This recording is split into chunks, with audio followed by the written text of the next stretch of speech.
the elections. Southern governors met in Asaba and made a declaration that, look, it's our turn. You've seen the social groups in the South saying, it's our turn.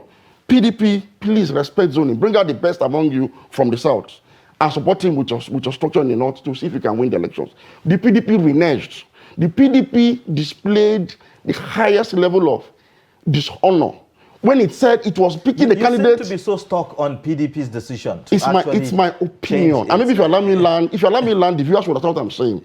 The PDP said winnability was their focus, not the morality of doing the right thing.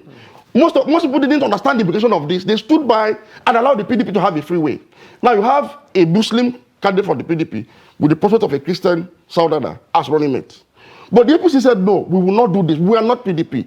Power should go to the South. Tinubu is a Southerner. Whether he's a Muslim, whether he's a Hindu, whether he's a Defa worshipper, he's a Southerner. And there was an open contest without interference. And he won. Northern governors rallied against Ahmed Lawan, one of their own, to make sure that the Southerner emerges. Is that so? Yes, they did. So why zone to the South? The Northern governors zoned to the South. I said they rallied against one of their own, Ahmed Lawan, in their own party. Said, no, you can't have it. We're going to the South. And a Southerner came first, a Southerner came second, a Southerner came third. It tells you the seriousness of the Northern establishment to shift power. But to deliver that Southern candidate now, the PDP mistake now becomes a quagmire for the APC. That is, you have a Northern Muslim running on the platform of a major party like the PDP to make sure that nothing distorts zoning to the South. They needed to do, in fact, in any case, we've not even concluded on the fact that they're going to bring a Muslim. I'm even saying, if they indeed decide to go that route, you cannot blame the APC without first looking at how the PDP created the situation. So and let me tell you the implication of not allowing power to shift to the South in 2023.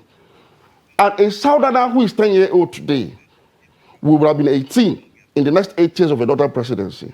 So the Southerner would have grown into a country where there's a concrete ceiling on your aspiration as a Nigerian beyond the level of vice presidency. Because by that time, nobody will have the energy to fight for North and South presidency anymore.